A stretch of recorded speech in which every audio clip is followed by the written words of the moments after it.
Welcome, players, to Triple Play Fantasy Basketball Show, a proud member of Fantrax Podcast Network and the Fantrax HQ family. We are back after a bye week to discuss some hoops. I'm your host, Coach Lewis, trying a new hat today. I'm joined by some talented, handsome individuals, including our voice of the pod, co-founder, two-time All-NBA defense, Eric Bledsoe Mendelson. How are you doing this Valentine's Day weekend, Doc? Oh, man, Coach, you make me fall in love with you hosting, man. Keep it up. Keep it up. I can't wait to see the rest of the intros. We are also joined by a man who is no stranger to a wand of wizardry, former All-Star Brad Davis Kilgore. What's going on? I give you a B- because you didn't start with the most handsome member of the pod. Yes, he did.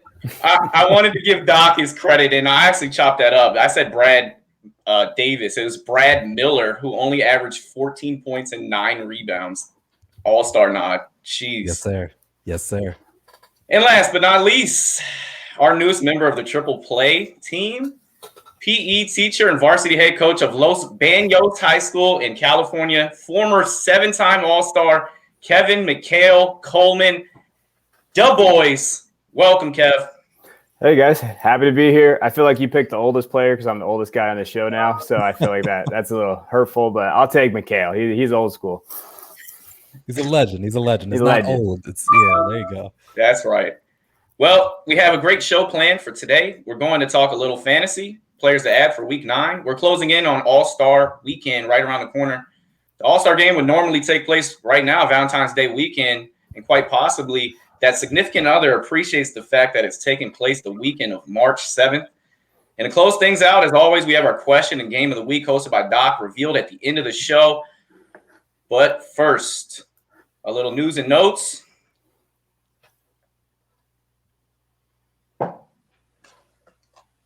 News and notes. Winners of the Derrick Rose to New York Knicks for Dennis Smith Jr. trade. Kevin, what do you think about this trade? Yeah, when I heard about it, I loved it for both sides. Actually, I think it makes a lot of sense for the New York Knicks. They get Derrick Rose. He reunites with Thibs, and they've got the 6th-rated defense right now. He knows how to play with them. They kind of need that veteran guard on that team. Get quickly kind of moved up and get some experience with Rose. And Rose is playing really good, and I like to see him get off that Pistons team that's just a train wreck. And so he gets to kind of see what he can do with the Knicks and push for that playoff spot. And on the other side, I love kind of what the Pistons did because they get Dennis Smith. I'd love to hear what your guys' opinion of him is because, former 4th pick in the draft. Now he's kind of shipped to his 3rd team. He just seems like he's kind of out there in just purgatory and a 2nd-round pick. So I like it from both sides because I think both did what they're supposed to do. The Pistons are rebuilding. They get a young asset and a 2nd-round pick.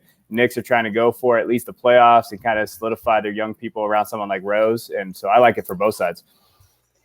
Brad, follow that up. It's interesting. I didn't expect anybody to have a similar take as me, but I agree with Kevin completely. The Knicks actually have the 4th-rated defense in the league right now in terms of defensive rating, which, I wouldn't have put money on to start the season. I know Tibbs is the guy, but to have the Knicks be a 4th-ranked defense is kind of shocking to me. But you look at their offense, and they're actually 6th worst. So you take 2 assets that you're not using in Dennis Smith and a 2nd-round pick, which, let's be honest, the Knicks aren't known for drafting. You take those 2 picks, and you turn that into a former MVP who can run an offense, who can score, who can facilitate, who can teach younger guys like Emmanuel Quickley and RJ Barrett how to go about being an NBA player, how to go about becoming great. And then you put that on the 2nd unit, like that's just a recipe for success. And then on the other side of it, why not get the assets for, a rebuilding team and a 2nd-round pick and a Dennis Smith, just see what he has. That's a guy who was going to play in the G League. He had to ask to play in the G League, and he was going to do that just because he wanted minutes. He didn't want to rot on the bench, and now he's got a shot. So I love it for both teams. There's no losers there. Doc, I see you chopping at the bit. Who would have thought the highlight of Dennis Smith Jr.'s career is that he's in a song by 21 Savage? I don't think that we would have thought that after his rookie year. To me, this trade is kind of a wash. Both teams. I know the Knicks are 8th place in the East right now. I don't really think that means much. Maybe if you're a Knicks fan, yeah. But I guess the best value that's coming out of this is the 2nd round pick that Detroit's getting, because it might be an early pick, but once again, both of these teams aren't contenders. It's kind of swapping journeymen at this point in their career. So I guess I'll concede to Kevin and Brad that it's worth more than what I think it is. And I'll bite back a little bit in that I think it is important for the Knicks to find their way in the playoffs. Right now, they're currently in the 8th spot. You got a guy that can finish games, and I think that's one of the biggest weaknesses of the New York Knicks. And Tibbs knows how to put the ball in his hands in the right spots for him to kind of execute that. I also like his first move was hitting up Obi Toppin and Emmanuel Quickley for a sit down. Anything you guys need to know, and I think he's at that point in his career where he's like a true vet. He's there to help the young players. He's not as selfish, and he can play off of these guys. He can play with other guards at the same time. So the way that Julius Randle is playing 22, 11, and 6, and an emerging RJ Barrett with 17 and 6, I like what this team is doing. Dennis Smith Jr., on the other hand, former number 9 overall pick. He's now on his 3rd, 4th team. Let's hopefully he gets a little opportunity. Seems like there's a confidence gap in his shot. He's been shooting very poor percentages, but maybe this new opportunity in Detroit can help jumpstart his career. I mean, he was 2nd team all rookie that first year before Luka Doncic, obviously came in, and they had to move away from that. So that's my take there. Part 2, should we even have an all-star game, people? It's been much talked about, a backlash from the players, including De'Aaron Fox, LeBron James, Giannis Antetokounmpo, Harden, Durant, even Karl Anthony Towns recently. LeBron James was quoted saying he has zero energy, zero excitement, and the idea is kind of an idea of a slap in the face. Thoughts, Doc, on an all-star game? Yeah, I'm agreeing with LeBron on this, and this might be the only time that I'm on the same page with him. Finally happened. It only took me. It took me 26 years, but I mean, you look, and COVID can be spread very easily, especially through contact. And we saw, the NBA is banning the daps, and that you have to social distance on the bench and wear a mask. And the All-Star game is the best players in the league. So imagine someone does contract COVID from that. That's going to drastically change the team's outlook. If Anthony Davis or LeBron gets it, or Giannis in the East, that's going to drastically change their outlook for the rest of the year. So I don't think the risk is worth the reward. Hey, Kevin. Yeah, I'm going to kind of disagree with Doc. Probably won't be the last time. But for me, I think it's actually safer for some of these guys, because when we think about what they're going to do over the All-Star break, a lot of these guys are going to be going and traveling and kind of go out of there, and they could actually get COVID probably wherever these guys go. I know a lot of them go, on little vacations with their family. I didn't realize that you were best friends with them, Kevin. Can you shoot me their numbers? Yeah, I'll give it to you after the show. I don't want to do anything publicly because that could get that's my sources. But, when we're looking at it, I think that they'll be more in a cocoon in the NBA All-Star game. And let's face it, this is about the money. And they got to have that split. And, the TV deals right now with the salary cap that was going down this year, these players got to just realize that money and that issue with Brian Windhorst, he wrote a great article about this before the season started, that 50-50 share is getting smaller on both sides. And so this is just a necessary evil, and they're just going to have to deal with it and just, suck it up and go play the damn game. And that is what it is. If you want to make the money and have that share, I don't necessarily agree with that. I think that's just how it is. That's just what it is. And that game, the All-Star game, was their highest money game of the whole year. They made $7 million. It was highest viewership. So, Doc, say your point. Maybe a little bite back on what Kevin just said. I mean, it is about the money, but at the end of the day, I think the players have a bigger voice than ever. And if 2 players are coming out and saying, hey, look, this isn't for us, I think probably more feel that way and just don't want to stir the pot a little bit more. It is for the money. Yeah. It is for the money. And I think that's what NBA is going to have it at the bottom line. I don't agree that players are going to take vacations, because they might just want that time off. And if they do take vacations, maybe it's just with their family where they're with 3 or 4 people as opposed to, 20 others. And Brad? So I can only characterize those comments from LeBron as fake. Because honestly, Call him out, Brad! Call him out! if he didn't want to play, he doesn't have to play. Like there's nothing stopping him from saying, okay, I'm just gonna skip this. I'm gonna take this time off, whatever. First of all, I don't agree with that. I think he's being political. I think he wants to get out front and be the guy that's all for player safety. Second of all, this game does not happen if the players union doesn't want it to happen. This had to be agreed by the owners and the players union. Yeah. The players union, represented by Chris Paul, represented by Kyrie, represented by the rest of the players, wanted to have this game because they wanted the money. The reason they're having this season is because they want the money. That's okay. I'm not knocking it. But if you go from an 82-game season to a 72-game season, and then you add 1 game in for the All-Star game, which only a few players are even playing in, I don't think that's a big deal at all. So if number one, you say you don't want to play because it's not safe, and then you're going to play in it anyway, that doesn't hold any water for me. So I think that if you have a group of individuals, a union that decided they want to play this game, and then you have maybe the most vocal proponent of it say he doesn't want to play, but he's going to play anyway. To me, those comments don't jive, and I don't think it should be taken seriously. And there's no doubt in my mind that the NBA wants to get every single game that they can into this season, and they're not going to let the players that are involved in this be any less safe than they are during the course of the year. Brad, you are so handsome after those comments. Wow. I think I disagree. I don't think that they're fake at all. Honestly, I think it would be very selfish of him to say I'm not playing, and really everyone else would back out too, and it would go against the agreement. He would be going against CP3 and the players. No. Well, they wanted to play. That's what happens. You vote in a union. The players get together and they decide that they want the game or not. If he pulls out, that doesn't mean everybody else is pulling out. It just means he's not playing. Every year, well, not every year, but there's plenty of years where somebody's injured or somebody doesn't play, and that's just how it happens. Antetokounmpo's comments came right after LeBron. He said, "Hey, we got to follow the big dog of the league," and he's going to play too. James said the same thing, and I think I don't think he wants to go. He's been there. He's done the All-Star game. It's not like he's wanted the MVP of that game 4 times. Like he could care less as long as it says LeBron James All-Star. He could care less. I think he's really concerned on the safety. What if one of these players contracts it? You're talking about the top 24 players in the NBA. The league would have to shut down for at least 2 weeks, which I don't think the league would be mad at. They would still get that money from that All-Star weekend, and I think that's not even what they're worried about.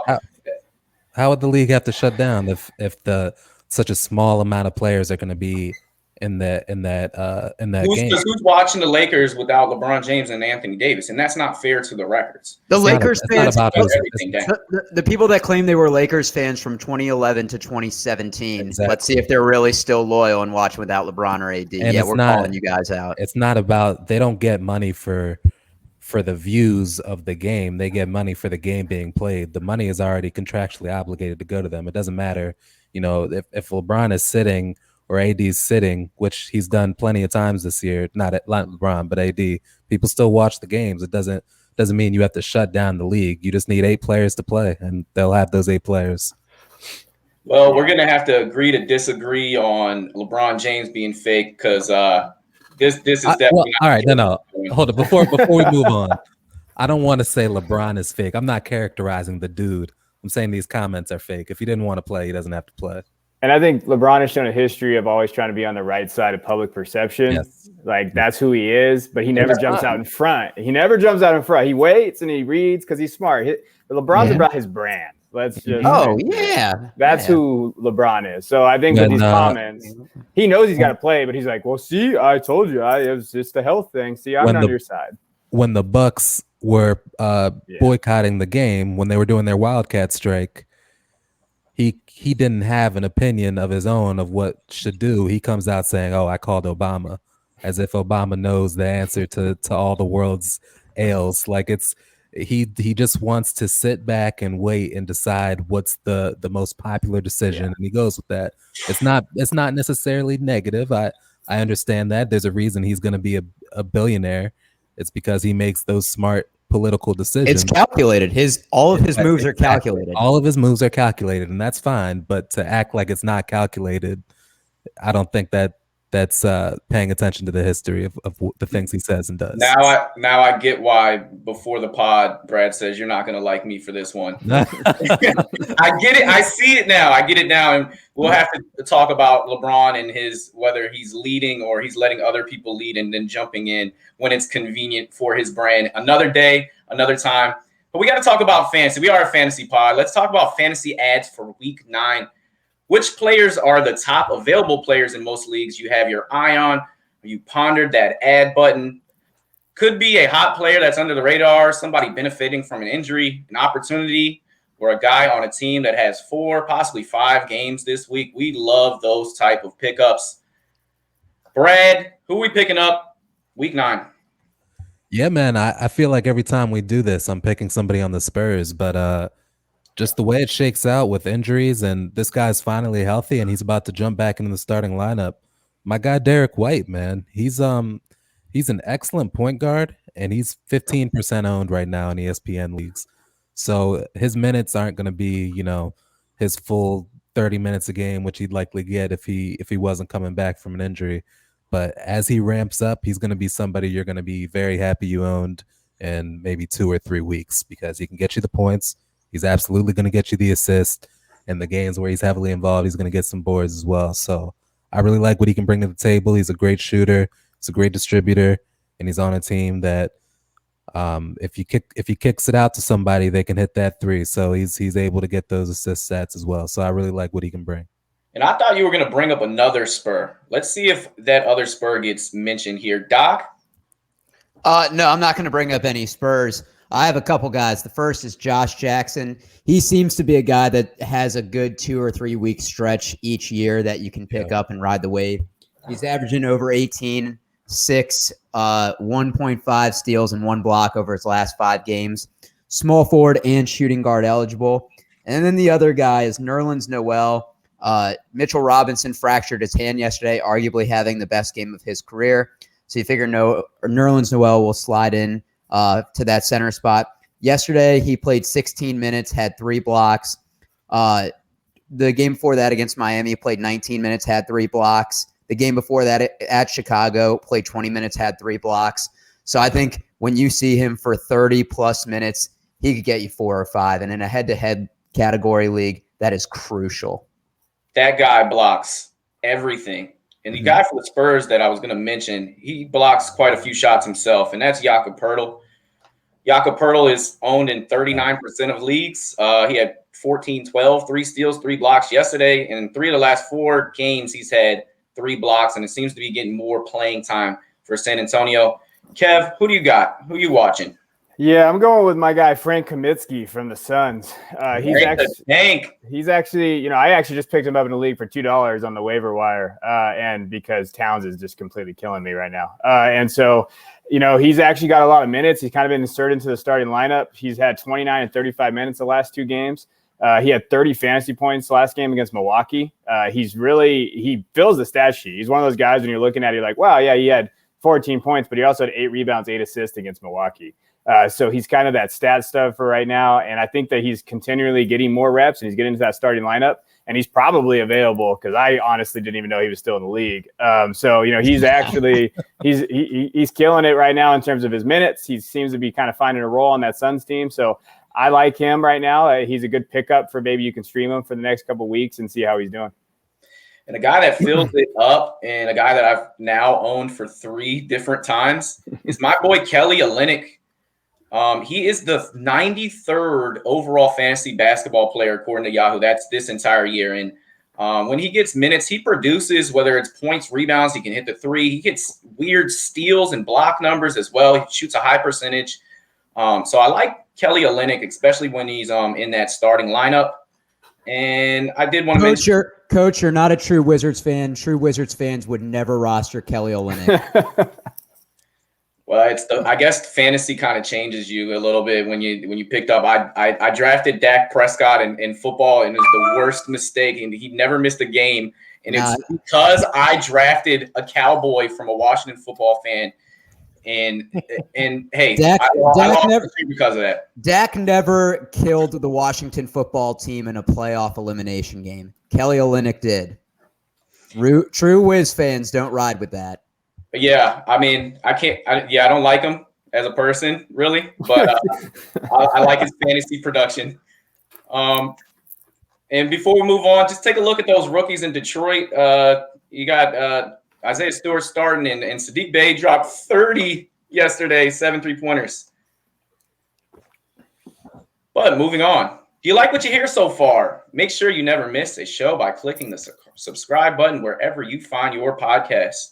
Want to hear more Triple Play?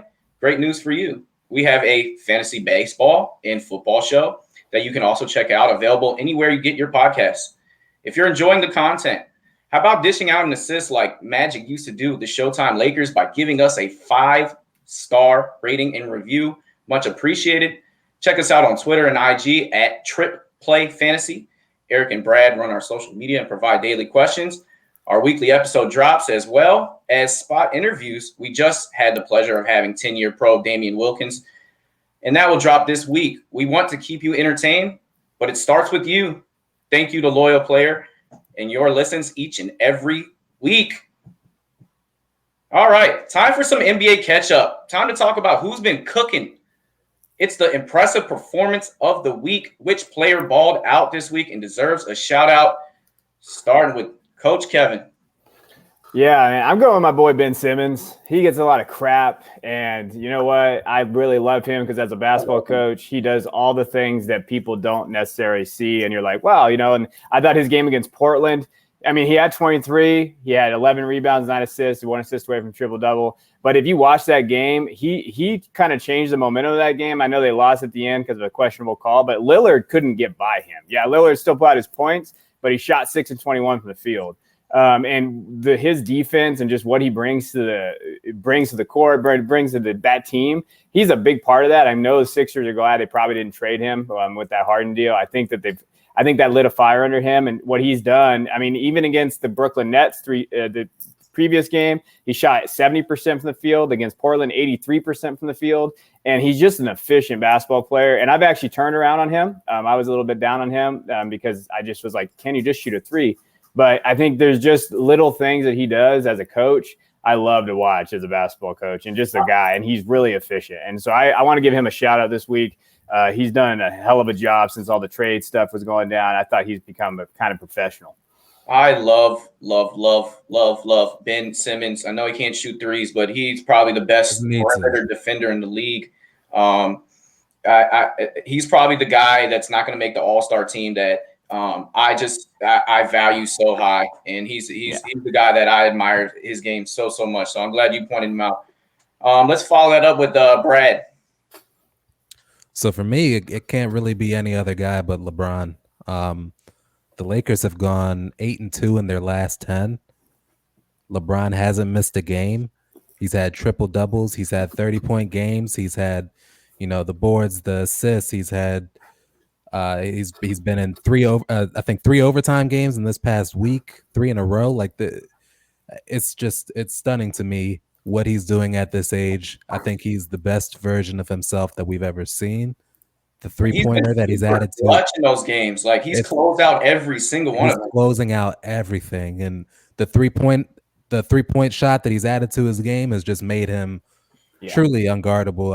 I don't know if we've ever seen somebody get better this late in their career, and he's done that. And I think I'm hard pressed to give anybody but him the MVP if this continues. Maybe the most underrated step back in the league, and that's hard to say when it comes to LeBron James, but Doc, we'll follow up some LeBron praise for whoever your guy is this week. Yeah, hopefully we're done talking about LeBron on the show. I'm a little sick right now. For me, it's Steph Curry, and I know the Warriors went 2-2 this past week, but he dropped 57 in a loss to Dallas where they could have easily won, 32 in back-to-back games against the Spurs.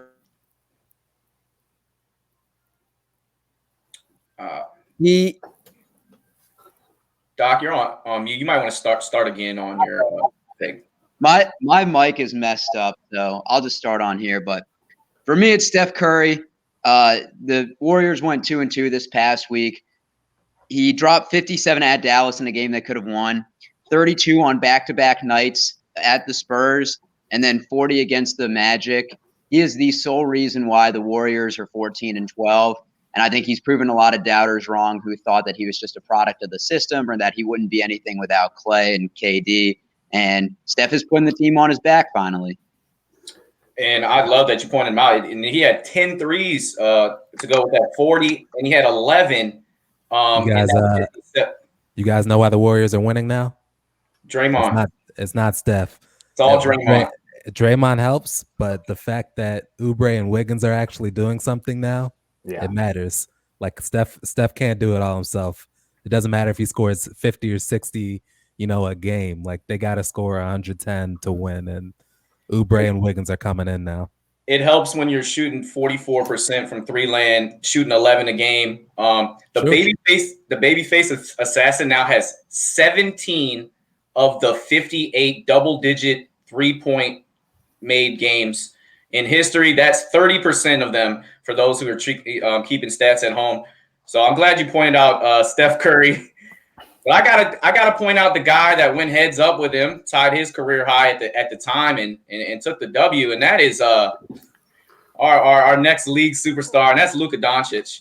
Last night, ESPN gave us a treat versus Zion and the Pels. Yes, 0 defense was played. Welcome to the NBA. He did drop 46, a career high, 12 dimes, 8 rebounds, 5 3-pointers for the Matador. Cool hand Luka legend. We probably got to address the nickname thing, but I digress, and we'll move on because the topic of conversation is all-star. So we are making all-star teams, starters, bench, 12 spots total, several tiers shed from loyal fans. Let's make our teams gentlemen. The second fan return voting as of 2/11 a couple days ago was released. Hey, Coach, before you go ahead, I want to go around. What does it mean to be an all-star? Like, what is the definition of an all-star to you guys? The best players playing up the first half of the season. I think the most popular players. I think it's more of a popular type deal. I think players that are putting up good stats and are helping their teams win games, even if it doesn't always correlate to victories. I would say yes, Kevin, for the starters, and then yes, Doc, for the bench players, because the coaches determine those players, and it's typically players on winning teams. I'd say it's the best players on the best teams in the first half of the season. That's fair. I think the one thing that you mentioned, like the coaches pick, let's not pretend all coaches are smart. Like, let's not pretend like these guys actually. There's some biases in there too. Why are you throwing shade at Scott Brooks? You got Scott Brooks out there. You got even Doc. I mean, can he really put Paul George? Hopefully, Paul George gets it. They got some history, so you got to be careful. I'm almost impressed Scott Brooks hasn't been fired yet. Like, I almost hope the Wizards keep him now just for continuity's sake. No, Brad, the Wizards are going to make it. They just got to get the whole team there by the 71st game of the season. That things will start clicking. We'll see. They might. Listen, I'm still optimistic. Hey, at least you don't have Luke Walton, guys. Okay? I don't want to hear it. Okay? I got Luke Walton as our head coach. The Kings are still kicking around. You never know. So Kings are the only team that I feel like has had worse management over the years than the Wizards. Like when they would just draft like Nick Stauskas with like the 7th pick, I'm like, why? And then traded a first. I'll just say the Kings are 1.5 games back of 8, and the Wizards are 4 games back of 8. So they also may or may not have drafted Marvin Bagley over Luka Doncic and Trae Young. That's not an awful. I mean, a lot of people would have done that. I wouldn't. At the time. I wouldn't have. At the time. Said Doncic all the way. James, thanks for bringing that up. I didn't know that. I appreciate you bringing it and enlightening me today on my Kings knowledge. It makes me feel good. I'm sure that Kings fans shedding tears right now as we talk. I interrupted you, Coach. Go ahead. So let's talk a little bit Western Conference starters. So this is who should be starting. 3 front court players and 2 guards. We'll go around And we'll start it, since we're talking about the Western Conference, we're going to start with Kev. Yeah, so LeBron definitely. For me, LeBron's going to be starting in there. Did you want me to go through all five? Yeah, go through all five. Okay, so I would put LeBron in my categories for that, and then I would definitely put Kawhi in there. I think Kawhi, when you look at him, he's averaging 25 points a game, just over 50% shooting. 3-point shooting is probably one of the best of his career, 41%. So give me Kawhi in the front court, and then Jokic. That guy he's just a monster. He's through the first 14 games, he averaged a triple-double. The dude is he looks like me out of shape, but I'm just not that good. Like, I got the dad bod and he does too, but I can't do what he does anymore. I got the pump fakes. I just don't got the athleticism. So I'll do those two. Yeah, I don't got it anymore. Trust me. And then and the guards wise, on that, give me Damian Lillard. I love Dame. I actually think Damian deserves to be in there, and I think it's close, but I think that he's been able to his numbers are a little bit better than Curry's, but I also think that he kind of leads that team more, kind of like what Brad was talking about. Like, hey, Curry needs help. Damian's had McCollum out. He definitely doesn't. Their defense is terrible, but he still got them to that. They're still hanging around. And then I'm going to put Luka in there. So Luka is going to be my other starting guard in that area. So, and I mean, you can't almost a triple-double, but I'm going to put Luka in there. All right, Doc, you're going to follow that one up. Do you have any disagreements to his five? So my front court is the same: Kawhi, LeBron, Jokic. I think those are the three best players, statistical wise or team performance. I have Luka in my backcourt, but I actually have Donovan Mitchell. The Jazz have the best record in the West. He's been consistent. He's been scoring the ball a lot. I understand Damian Lillard is a more reputable player, but the Trailblazers aren't at the same level as the Jazz are playing at right now. Giannis called the Jazz after their loss yesterday the best team in the West. So I think you need a starter from there, and it's not going to be Gobert. Wow. Brad? I like that, Doc. I wouldn't say your take is wrong. I disagree, but I wouldn't say it's wrong. I like the way you're thinking about that. Okay. All right. For the front court, for me, I got LeBron, Joker, and Kawhi. So we all agree there. For the guards, I'm going Steph and Dame. I think it's as simple as bombs away, right? Yeah, that and the best players on the top teams. Donovan Mitchell has the top team in the West, or a top team in the West, but he's not on that level of Steph or Dame yet. So I got to put them as starters. And I have to agree with Brad. I think it would be a shame if Steph Curry wasn't starting in this game. 57 and just had 40. I mean, he's shooting the lights out and the bounce back after missing basically the entire year last year. Leading that team without Clay is just impressive. Now, but I love that pick. I love that pick, Eric. If I was Donovan Mitchell's lawyer and I was trying to write a case for him to be a starter, I think that's like the perfect argument to go about it. Well, so you're saying I should be Donovan Mitchell's lawyer? Listen, man, look into it. All right, I'm gonna shoot him a DM real quick. Well, and that's why I worded it like that. Who should be? Because as we know, the fans have a large part to do with who's actually going to be starting. And it is basically the 10 names outside of Donovan Mitchell that we named. Now, for the Western Conference, there's a chance that AD gets in the front court. Right now, it's Jokic, Leonard, LeBron leading, but AD is close in votes. And then for the backcourt, right now, it's Curry and Luka, but Dame is very close too. And I'm really not mad at any of those guys. They're all locks anyways. And then, so that's 1, 2, 3, 4, 5, 6, 7. That's 7 with Lillard and AD. What rounds out your locks? Do you have 5 other locks before we kind of debate those bubble spots? And let's go in reverse order this time. Let's go, Brad. You can start. Okay, so 5 other locks on the West. In the West, outside of the starters, and we just named AD and basically Lillard. So Luka is a lock for me. Mitchell's a lock for me. That's 2. On the front court side, AD's a lock for me. That's 3. I think Zion has probably got to be a lock, and that's 4. And then my 5th one, I'm debating between Chris Paul and Paul George. I'd probably go Chris Paul on the lock side. All right, so that puts Paul George as a bubble candidate for you. That's right. That's All right. right. Doc, do you have So- different locks? Yeah, I think I'd name my starters. I think Gobert's a lock. I think AD is a lock. I think Curry is. Damian Lillard. I have Brandon Ingram as a lock.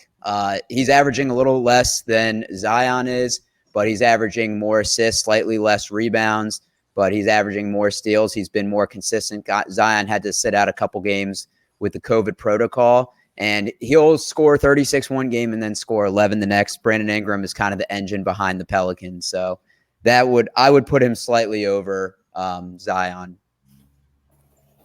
All right. Yeah. Mine's same as Brad, except for I would make Paul George my lock over Paul. But that's hard because that's fair. Me and Paul George have a love-hate relationship, pandemic P. But I think that he deserves to get in. He's playing really well. So I love Chris Paul. I just think that I would lock in George and then probably have Paul in there later. And for me, my locks are Paul George and Gobert, as mentioned. And then we have already talked about Anthony Davis and Lillard. That's outside of the voting. That puts me at 9. I guess if I had a choice at my 10th lock, I would also go with Mitchell. So I think that we're all in agreements that Mitchell's in there. So let's spin it around for our bubble picks. We've heard Zion mentioned as a lock. We've heard CP3 as a lock, but that has not been agreed upon throughout all of us. So let's kind of discuss, who do you think is that last 2 spots? Let's start with Kevin. Yeah, this one's tougher. I think Ingram for me probably needs to get in there. I really want Christian Wood to make it because I think he's a great story and he has the numbers. And I know Houston kind of has inflated numbers, but I would love to see him come in there, especially because he was kind of left for dead and everybody didn't really know what he was going to be. And he's had a great year. So I would like to reward him just because if I had a vote, I think that he deserves based on what he's done this year in Houston. All right. So he goes with Christian Wood and Brandon Ingram. That's now 2 people in the Ingram club. Doc? So I'm going Paul George, and the reason he's on the bubble is because he's missed the past week with COVID protocol. I think when you're at a 25, 26 games where most teams have played, you have to factor in every single one. If somebody's missed 5 or 6, that should have a little bit of a toll. So for me, it's Paul George and De'Aaron Fox, and that was someone that started out the year really slow, but he's averaging 23.4, almost close to 7 assists per game, 34 and 36 his past couple games. I know the Kings don't have the best record, but I think he's having a career year, and I know that there's a lot of guards that are in the West, but I don't think that means that he gets excluded. And Brad, who's your last 2 spots? For me, it's between 4 players. So it's going to be Paul George, Rudy Gobert, Christian Wood, and Brandon Ingram. And when breaking that tie, I go back to my definition of what an all-star is in this league. And I think you look at the best players on the best teams, and I think that's going to go to Paul George and Rudy Gobert. And, I think you see a guy like Brandon Ingram, a guy like Christian Wood, in that, that all-star skills challenge, and they get on the radar for next year, and they're great players. There's no doubt about that, but you only get so many spots, and I think they're on the cutting bubble. All right. And for me, and I think only Brad had this gentleman, my bubble picks, my last 2, or I guess I'm at 9, so I guess I have 3 left. I would go Zion Williamson. It would be hard to leave Brandon Ingram off, considering I think that he's probably their best overall player right now. But Zion's box office, and I would rather see him play in an all-star game than I would rather see Ingram out there isolating. So give me Williamson, a guy that hasn't been mentioned. Give me Devin Booker, and that's splitting hairs with Chris Paul there. But I kind of went younger, because I also thought about the case for Mike Conley Jr. to get in his first one over Donovan Mitchell. He has the number 1 rating for defense overall out of all players. He's got the best plus minus in the whole league. He runs that ship, and he's super comfortable in that Utah Jazz team. So I want to put him in, but I got to go with my guy Brandon Ingram. He's got to win that last spot for me. So I would have Williamson. You can't really go wrong with those with Conley or CP3. And I know De'Aaron Fox is having a great year. I just can't keep him on because his team's not in the playoffs technically right now. I know he's in the mix. I know Christian Wood is having a great year. He's got the numbers to do it, and I would love to put him in too. I left him off. And then the other guys that haven't been talked about, Demar Derozan is having a sneaky, really good year, and the Spurs are in the playoffs.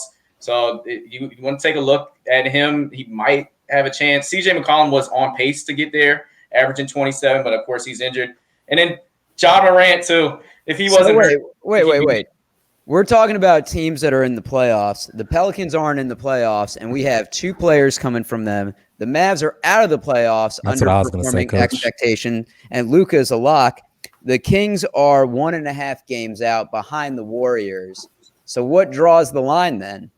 I think it was just and for me, he has a different definition, right?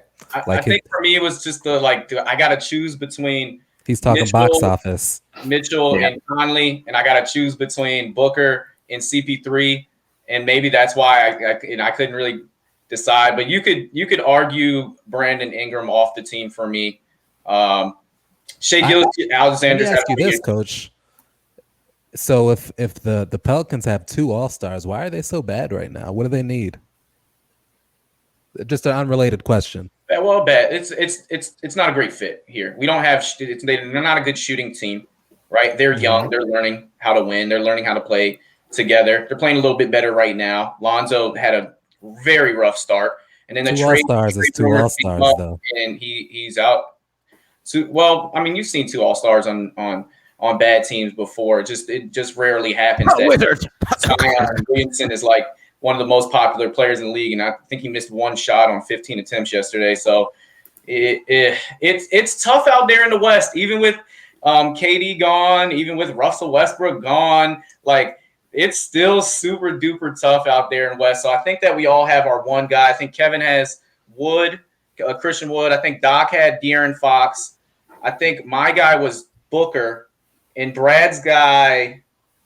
I don't know who your oddball person was, but I think you might just be consensus with everyone else. Brad's just smarter than us. That's the thing. You sure sound smarter than us. People keep saying that to me, and I hope I'm not coming off as like an asshole. No, you're just smart. That's all. That's cool. I'm over here with Christian Wood. You're like, nah, I think it's Chris Paul. Okay, yeah, you know what? Shit, it probably is. I got love for Christian Wood. I mean, I got 2 oddballs, and Christian Wood and Brandon Ingram as my guys off the chopping block there. But I like Ja Morant. I think he's number 5 and voting for the guards, and I don't even have him on my team. So. And that's my baby boy. I love Ja Morant. But that was my guy. Yeah, not enough games.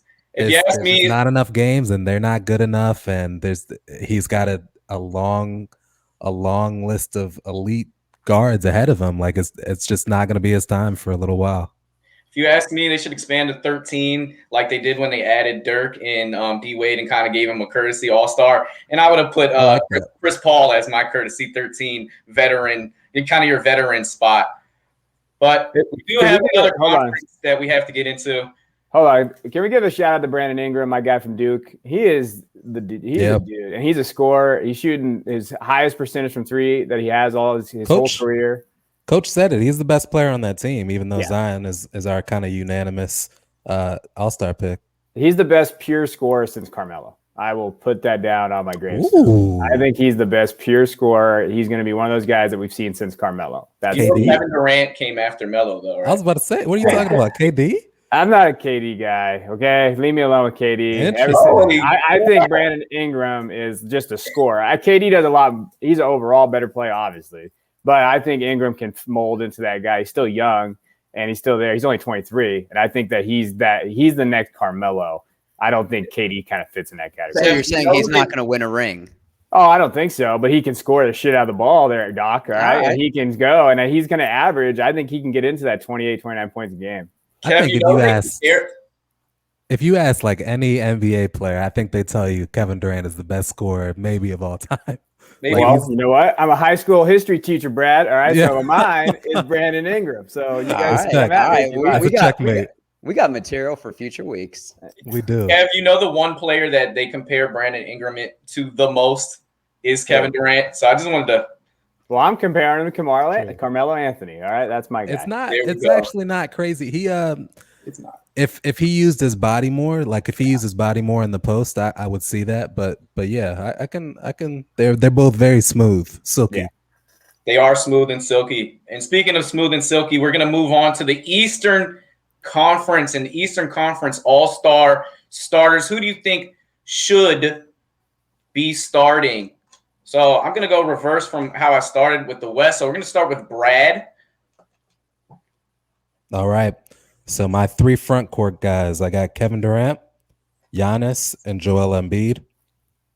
My 2 guards, I got Kyrie and James Harden.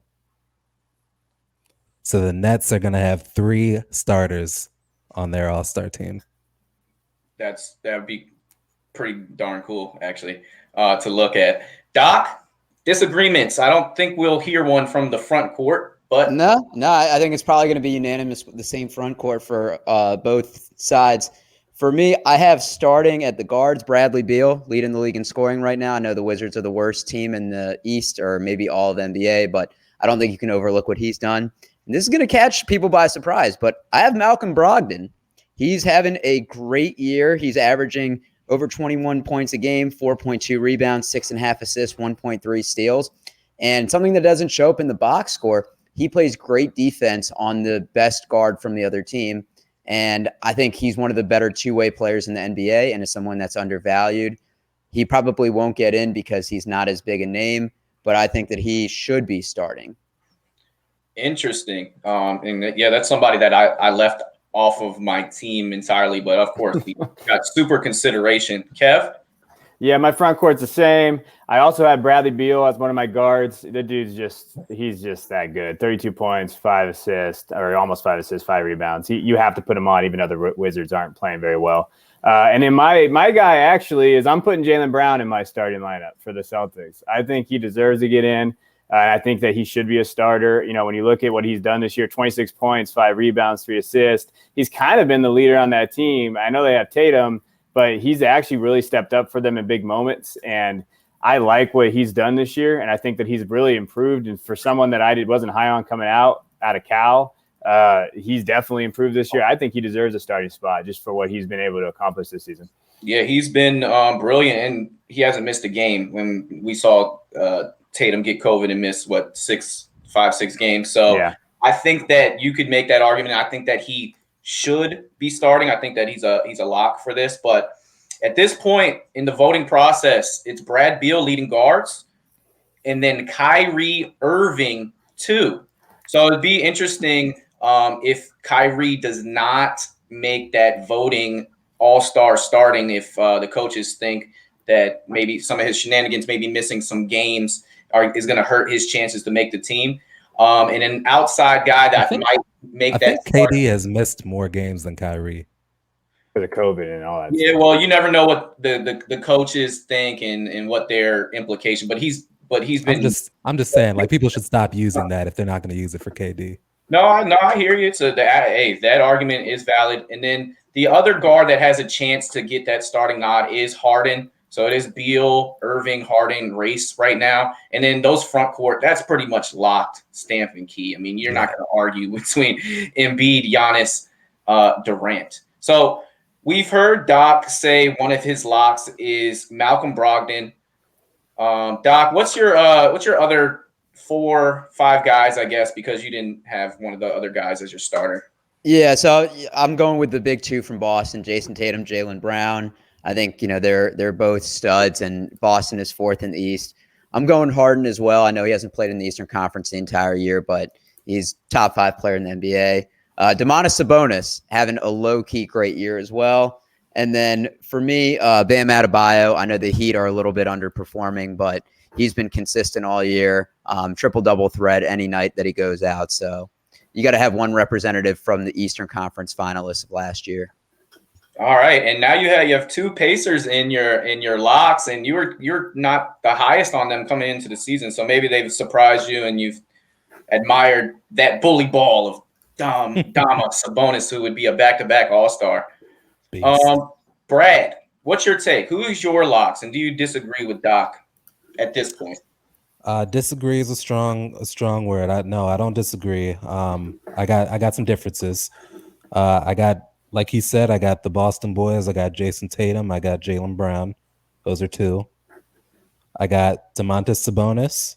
That's 3. I got Julius Randle. What he's done this year just cannot be ignored. The reason that they can be the number 4 defense in the league and have I think number 24 offense and still be in the mix is because of what Julius Randle has been able to do. And then 5, I'm going to go with Trae Young as my lock. And I like that. And that was very smooth and well said, how I said differences and you said no. Differences. Yeah, no. I think we got 3 of our 5 are the same. So awesome. And Kev? Yeah, I mean, it's pretty much kind of, I actually have, so after my 5, I have Kyrie, James, and then Jason Tatum. I have Sabonis in there too. I think Sabonis deserves to get in. And then I'm going out on a limb a little bit. I think Colin Sexton deserves to maybe get some. He deserves it in there. He's been balling, and he can be in the skills competition. I don't know if he can be in the All-Star game, but yeah, I hear you. Hey, they canceled the skills competition, I think, so I got to get him in there somehow. Oh, did they? So I don't know. I think they canceled a couple. No, it's there. The 3-point contest and the dunk contest. They got everything going. I still think he's put up the numbers defensively. I think that he definitely he shows what he can do on that side. I think he's a late. I think if he gets in, I don't think he'll make it, but I think he deserves some recognition that he's on a borderline right now. And that's something that I didn't think we could say last year. We're like, who's Colin Sexton? Yeah, who is this guy? But he looks like he's on his way, and I think Cleveland's building something there. It's a lot of fun to watch. Interesting so far. I mean, you can't go wrong. All these guys are really elite players. I mean, Colin Sexton is not on my team personally. So my locks outside of course, the starters are those Celtic young studs and Jaylen Brown, Jason Tatum. My other lock, James Harden and Trae Young, that have been mentioned. And then my 10th lock hasn't been mentioned yet, and that is Chris Middleton. I'm surprised nobody has jumped on me for not having Brad Beal mentioned yet. Oh, wow. Brad, the biggest Wizards filter. I forgot about that. He only leads the league in scoring, buddy. Yep, I'm the worst team in the East. Oh, my goodness. No. Remember, they're making the finals, though. They're only 4 games out of the playoffs. Listen, this isn't the end of the year All-Star game. We'll see. If they make it at the end of the year and there's an end of the year All-Star game, we'll talk Brad Beal. Brad, I feel like you're I feel like you're being Max Kellerman right now, where you try to have both sides of the debate so that you can't lose. All right, so I'm just gonna get to it right now. I don't have Brad Beal in the All-Star game. He's gonna get skipped again. Like I can't. You don't. Right. I feel like you complained about him not making the All-Star team last year, and he's having a better year. He's having a better year, and the team is worse.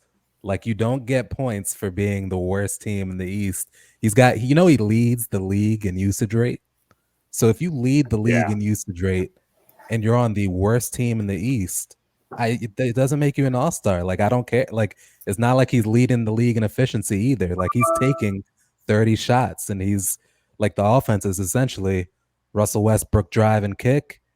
And if he kicks it to Brad Beal's going to shoot. If Russ isn't in and Brad Beal has the ball, he's going to shoot. Like, that's the offense. But Brad, two superstars is enough to win in the league.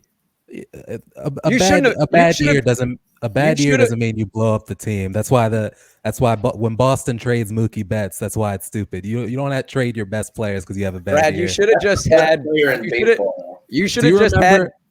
just had Beal on the team. Because now I'm not going to let you live the end of this. Oh my God! No. I don't care. Because I can defend it. Like you remember when we did our awards, I had Russell Westbrook as my MVP. And the reason I had that was I said he's going to average a triple-double on a team that's going to be from what they were last year to a 4th seed. I think I had them as a 4th seed in the East this year. Mm-hmm. So I said if you have that kind of growth and a guy's averaging a triple-double, you can't deny him that he's going to be the MVP. He's averaging a triple-double, but they're terrible right now. The same thing applies with the All-Star game to me. Like if you're on a terrible team and you're the leading scorer, it doesn't make you an all-star. It just means you're the only offense on a bad team. Like if Zach LaVine was leading the league in points right now, would he be in the All-Star game? Probably not. Like that's pretty. He's Zach LaVine. He would be in the game, and he's shooting 40, 50, 90. He's playing efficient basketball. Yeah. I have Zach LaVine in my All-Star game. You have Zach LaVine in, but not Bradley Beal. Look at the standings. They a better team. Chicago sucks. The Bulls are a better team than the Wizards right now. They're better than the Wizards. They still suck. They have a losing record. I don't know. I still think the Wizards have the potential to make the playoffs. But as it stands right now, Chicago has a chance to make the playoffs. Yeah, absolutely. I don't know what's gonna happen, but I'm just saying, like when you look at the standings, they're kind of all bunched up right there. But as it stands right now, the All-Star game is the halfway point, right? Sounds like as it stands right now, Zach LaVine trade or something. No. I think Brad Beal's a better player. Yeah, this is the thing. But this is a snap. You're taking snapshots of what the league is right at this moment, right? Like it's not saying, Brad Beal is not an All-Star caliber player. It's just relative to what everybody else is doing in the league on their teams.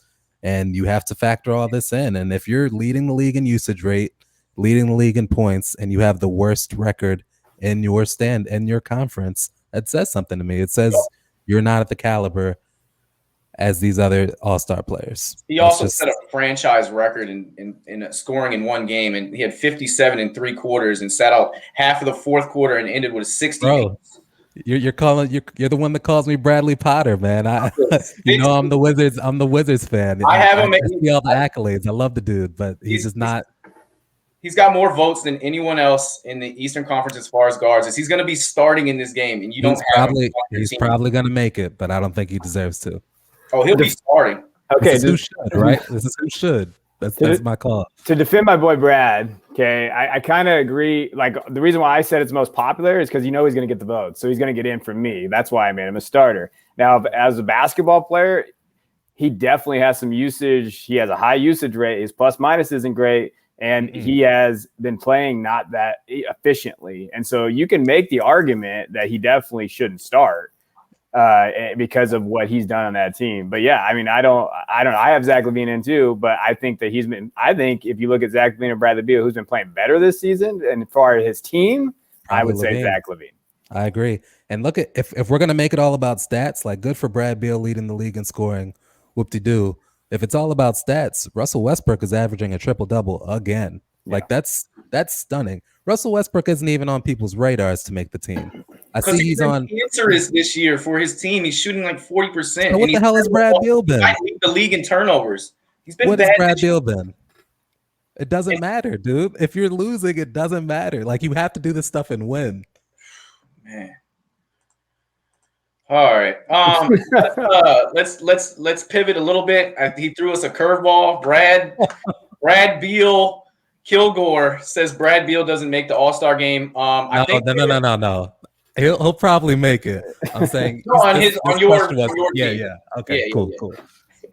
And so I don't even know where we are. I think we all went through our locks, right? And we're now at the bubble pick. So Doc, I know that's a lot to wrap in, but try to just tone in on the bubble conversation. But I don't know if you got to bite back, do what you got to do. But who is your last 2 picks? I think you got left. No, we're at the hour mark right now. Brad and I could go another hour debating this, so that'll be a future episode. My last 2 bubble ones are Trae Young, and I love him, but the Hawks been sliding a little bit, but I still think he deserves a spot. And then Julius Randle, he's having a career year. Been great on the offensive and defensive side of the ball. Has kind of taken his game to another level. Shout out to Vucevic, though. Nikola Vucevic is very, very underrated. And it's just because the Magic suck, and it's unfortunate because I think he's one of the most underrated players in fantasy, but also in the NBA. And Do they suck Orlando, more than the Wizards? what'd you say? They suck more than the Wizards because apparently he's not getting in because the Magic suck. But So the Wizards suck, but like the Magic just chronically suck. The Magic, the highlight of their fandom besides making it to the finals in 2009. Now you can bank on like an 8th seed, but it'd be tough to be a Magic fan. Like you might get into like, drugs and other stuff if you had to watch that team day in, day out. Oh my goodness, that's our first drug reference. As far don't do them. Don't be a Magic fan. Brad Beal does average 35, leads the league in scoring. But let's hear from Kev. Kev, who's your last two? I like Vooch that would be a heck of a snub. But you can only have so many spots. Go ahead, Kev. Yeah, I'm going to be putting in Zach LaVine, and then I'm putting in Bam because Bam wasn't in my top 10. So I'm going to put him in there. You could probably switch him and Sexton for me, to be honest. So I think those guys get in. And I like Zach LaVine. I think he gets a bad rap. I know the Bulls, they're 10-15, but he's had a pretty efficient year, 28 points. His assists have gone up. I actually like what he's doing. I think he's more involved as a teammate. I like his field goal percentage has gone up to 51%. So he is legitimately he's a 50-40 guy. And so I got to get Zach LaVine on my team. All right. So it's looking like I'm the only guy that had Middleton on the team, and I had him at a lock. But I'm up to 11 here. And I don't actually think I said my two. Greg. No, Brad, we didn't care about you once you had Beal off. Everything you've said for this past hour is meaningless. Sure, that's fair. But my last two was Zach LaVine and Gordon Hayward. But go ahead, Coach. Ooh, I like the Gordon Hayward. I mean, Hayward's been he's been having a wonderful bounce back year. I think he's averaging 24, 23 a game, and that team is playing some of the most exciting, fun watching basketball. They're the 6th seed, man. They really might make the playoffs. They are. LaMelo. I know Doc likes that. So I had 11 locks at this point because of the whole Kyrie and Harden with the starting thing. And so my last spot, and this is really, really tough because I kind of went with the better player, the guy that I think is better, and that's Bam. I added the Bayou. Perk. I got Bam, but my two reals, like my highest snubs were Vucevic 24, 12, and 4, and Zach LaVine 28, 5, and 5. And it's so hard. I really wanted to put LaVine in. He's just playing, and he's playing efficient with it. He still doesn't play defense. Vucevic is a hard defensive guy since he's slew-footed as well. But we did have some disagreements on, I think, Sexton. I left Sabonis off. I left Sexton off. I left Julius Randle off.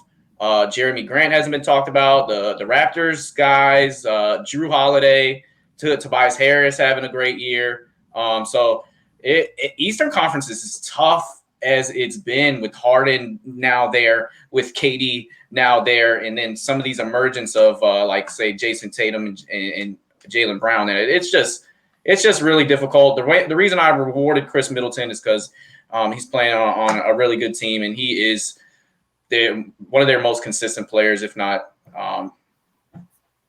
I wouldn't say he's more consistent than Giannis, so I would be putting my foot in my mouth if I were to say that. But it's a shame because players like Brad Miller and Mehmet Okur and Anthony Mason have made it in the past. But with that said, we'll move on, and it's time to pass the mic back over to our voice, Mr. Mendelson. Eric, your question of the week is what? Yeah, so we are not sponsored by Shady Rays anymore. We will have our new sponsor announced shortly. But our question of the week is, what event would you add to the All-Star game if you could? So, Coach, I'll pass it back to you. And what would you add? 1v1. Heads up. Mono, one-on-one for the whole world to see. I mean, you can do it guards versus guards. Imagine a LaMelo Ball versus Anthony Edwards one-on-one. How much personalities on the court. Wings can go up, heads up. Bigs can go. You can go to 11. You can go to 21. Winner keeps ball. 2s and 1s, just like the street. I mean, I know you guys follow basketball, so you see how the street ball events and when you see one-on-one games and how it just captivates the audience. And a lot of people take a lot of stock in that. Like even in high school, I remember arguing with people. All right, I'm better than you. Okay, see me one-on-one. It always is kind of like the end of everything. And so I think one-on-one is something that, one, hasn't never been done, and two, I think would be a great spectacle for the All-Star game. So that's my event. Okay, Brad, let's hear yours. Most handsome. All right. I'm with Coach, man. I think it should be one-on-one, King of the Hill style. But the only difference is one of my favorite videos ever is it's at the Olympics. It's an Olympics practice. It's one-on-one, but it's just one basket, and you just keep going. Winner stays on the court. One basket. Winner stays on the court. Once you hit the shot. That's king of the court. Exactly. Yeah. It's king of the court. Loser goes off. Next one comes on. It should be that to like 50. First person to get like 50 points wins king of the court. And that would be a lot of people in, but it would be less embarrassing. Yeah, all the All-Stars. Yeah, exactly. Because it's only one bucket. Because like guys like LeBron, for instance, who care a lot about their image, they're not going to want to go one-on-one with somebody and like risk losing. That doesn't mean you're a better player. It just means you won one-on-one. So, if it's only one basket, it's not that big a deal. So I think one-on-one, King of the Hill style, that's the way to go. You said LeBron cares about his image? Oh, yeah. What? All right, Kevin, what's your event? I like the one-on-one idea, and I love the King of the Court drill. I do that with my high school kids, and they die. It's awesome to watch out there. But I would say I would like the 3-on-3, and the only reason why I like 3-on-3 because it would bring a lot of drama, like who they going to pick, and then they pick their own teams. And so I would love to see who like LeBron wants as his teammates. Who's he going to bring out there? And you could go East and West. I think it would just bring drama. So I would love to see kind of, then how much content we could get from like, did you see who James Harden picked? Well, how come we didn't pick Westbrook? And so I think that would be a cool little, who are they going to pick? And then if they beat, they kind of have those bragging rights. So I would love to see that just because it creates a little bit more drama. I think that would be taxing on the starting players, but maybe that gives an opportunity for because I don't even know necessarily if those top All-Stars would even want to be in that, but I would be glued to it, and it would get more people, more participation as far as the other players are concerned. But if you get the top superstars playing 3-on-3, oh my gosh. Yeah. That'd be the goal. Pay-per-view. I'm paying it, whatever it costs. That would be the goal because I don't want to see, I'm not trying to see like the rookies go 3-on-3. I don't need to see that. I'll just watch the G League. But like if I can get those dudes going at it, that'd be cool. Yeah, so you think about that. So I think it'd be cool to do it that way. I don't care if they get tired. I'm not playing. I just want to watch. It's my enjoyment is entertainment, guys. All right, like I don't look into it. Do it the day before. It's fine. And Doc. Yeah, I think those are all great ideas. And for me, it's a hot shot. And if you ever went to a basketball camp, you know exactly what I'm talking about. Yeah. 5 spots. It's kind of similar to the 3-point shootout, but it's interesting because each spot is worth a different point. So maybe you had half courts be, 10 points. And then you have people that, are shooting that, or maybe, people want to do a strategy of shooting layups. So it's not necessarily who's the best shooter, but it's decision-making. It's split second. You give everybody 30 seconds or a minute to, shoot as many shots or decide how they're going to play it out. I just think it would be kind of interesting. I was the hot shot champion, by the way. At what camp? That's a good point because those guys can do that in their sleep. Coach Stu Vetter's camp? No, Coach Harwood, but no free advertising. But a good wrap up, everyone. And since I'm doing the game of the week, we'll transition to that. And fellas, what we're going to do is, since it's All-Star Weekend, this is All-Star Weekend themed. So what I'm going to do is we're going to have different contests. And I'm going to say, there's X amount of winners between this year and this year. And you have to name a winner, and then we're going to go through a cycle. So whoever repeats an answer or gets one wrong is out. And then whoever is the last one standing wins that category. We have 3, and then we have a tiebreaker. So do you guys have any questions? I know that's kind of confused, but I think that. So like, for example, the first thing is dunk contest. there were 10 different dunk contest winners between 2010 and 2020. So we're going to start with Brad, then Kevin, then James, and you guys are going to take turns repeating. And then if anybody gets a wrong answer or says the same one, you're out for that category. Okay. What if they're multiple champ? So like, Just name. yeah. If somebody won multiple times, you're only going to use that name once. All right. So since I did say we are starting out with dunk contests and we're starting out with Brad, there were 10 different people that won the dunk contest from 2010 to 2020. Name them or name one. Aaron Gordon. Aaron Gordon did not win. He got snubbed twice. That's right. Yeah. Wow. That's embarrassing. All right. Bye. All right, Kevin. I'm gonna go with 10 my people. boy. I gotta go with my boy Zach LaVine. I'm pretty sure he snubbed Aaron. He Gordon did. one of those He things. did. Zach LaVine won 2 in 2015 and 2016. Coach, we're at I you. remember Aaron Gordon being talked about so much that I conflated that with him winning. I'm gonna go Derrick Jones Jr. Derrick Jones Jr., most recent winner. Back to you, Kev. Okay, I'm pretty sure this was in the 2010s era. Blake Griffin, did he win it? Blake Griffin, 2011, snubbing JaVale McGee. Did he jump over a Kia? That's my guy. Coach, back to you. Yeah, I was gonna go with that with B Griff, but it was gonna be on the edge. I don't know why. I feel real old because everybody that I'm thinking about is like is just like former players. 3-time champ Nate Robb. Nate Robb, 2010. Back to you, Kev. There was some obscure guy that won it. I think it was it was Glenn Robinson III, right? Glenn Robinson III won in 2017. Coach, back to you. We got 5 answers left. He You can't should even save that one, Kevin. He's like that's got to be like the worst dunk contest champ ever. Hey, don't want it. He won it. It doesn't matter. I don't know. He pulled out the props. I think he put a dad's old uniform on. Whatever. It's always a great. If you can't do it, you can't talk about it. Come on, Brad. Cause Brad the only one on the pod that can dunk. Unless Kev can you dunk? Coach, it's your choice. Coach, you got to give an answer. All right, Nate, I said Nate Robinson, so I'm gonna go Dwight Howard.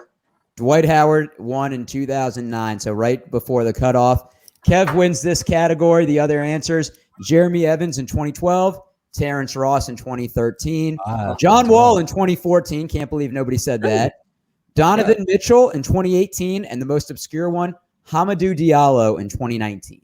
I actually thought about Evans. I just didn't know his first name. I was like, that guy from the Jazz. All right. Well, Kevin got 1 point, and we're starting with him for this round. There were 11 different winners in the 3-point contest from 2010 to 2020. No repeat winners. Kevin, give me one. Steph Curry. Steph Curry won in 2015. Coach, to you. Klay Thompson. Klay Thompson won the year after, 2016. Brad, let's see if you can get one on the board. I'm about to be out again. I'm going to go with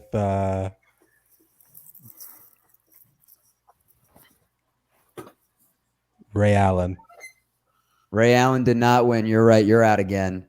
Back to you, Kevin. Devin Booker won. Devin Booker won in 2018. Back to you, Coach. There's 8 answers left.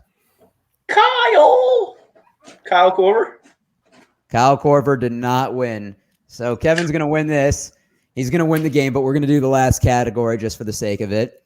The other answers: Paul Pierce in 2010, the real King James Jones 2011, Kevin Love 2012, Kyrie 2013, Marco Bellinelli 2014, That's right. Eric Gordon 2017, Joe Harris 2019, and Buddy Hield this most recent year. I thought about Joe. So the last category, and we're starting with Coach on this, there were 11 different people that won the skills challenge from 2010 to 2020. Name one. Dame time. Dame. That's an answer. Brad, redeem yourself. Get one. Bam. Bam won this most recent year. Good job. Proud of you, buddy. Thank you. Kevin, to you. Oh, man, this is a bad one for me. De'Aaron Fox? De'Aaron Fox did not. Wish. So we're going back to Coach. Give me the greatest player to never make an All-Star game, Mike Conley Jr. Mike Conley Jr. did not win. So Brad is going to win this category. The other winners, Steve Nash in 2010, Steph Curry in 2011, Tony Parker in 2012, Trey Burke and Damian Lillard split it in 2014, Pat Bev 2015, Kristaps got one, didn't he? Karl Anthony Towns 2016, Porzingis 2017, Spencer Dinwiddie 2018, Jason Tatum 2019. Not gonna lie, I don't watch the whole thing every year. Kevin is our winner, the newest member of Triple Play Fantasy, winning in his debut. Kevin, 15 seconds of FaceTime is yours, my man. Yeah, you know what? Can we talk about coaches overthinking things in the NBA? Like, I hate when they stick to their minutes limits and they say, oh, I got to pull this guy after he hits a three. I watched this the other day with DeMarcus Cousins. Come on. Like, let's do this. Stop doing this. I don't care what this FaceTime is. I'm just going to do this. I'm so sick of coaches not – stop pulling guys when they're doing well. I hate it. I hate it in high school. I hate it in college. I hate it in NBA. Keep them in if they're on there. Don't worry about the minute limits and don't worry about your rotations. If they're playing well, keep them in the damn game. All right, Kevin, if I ever hear a player complain about you about a minutes restriction, you're going to have to block my number. Just an FYI. That's fine. I keep my dudes in. All right. Like, I have my best players. They come over. They need a break. I'm like, nah, you're all right. Just go get some water. Like, the best time to hide guys into the first quarter, into the third quarter. That's when they get their break, especially in high school. I'm with you, coach. Unless they're fouled out, my best guys are playing the whole game. Yep. Use them. Parents. You use them. Doesn't matter. I don't care what we do. You use the best players. I don't got that many great players, okay? I got to use the ones I got out there for a long time. Everybody gets maybe two. Maybe two. Yeah. Let them play the whole game. All right, and that's all we have this week. We'll see you next week. Be safe. Wear a mask. Wash your hands for 20 seconds. Keep your distance 6 feet at least, people. And we'll see you next week. Check out the Damian Wilkins interview dropping this week as well. Trip Play Fantasy on Twitter and IG.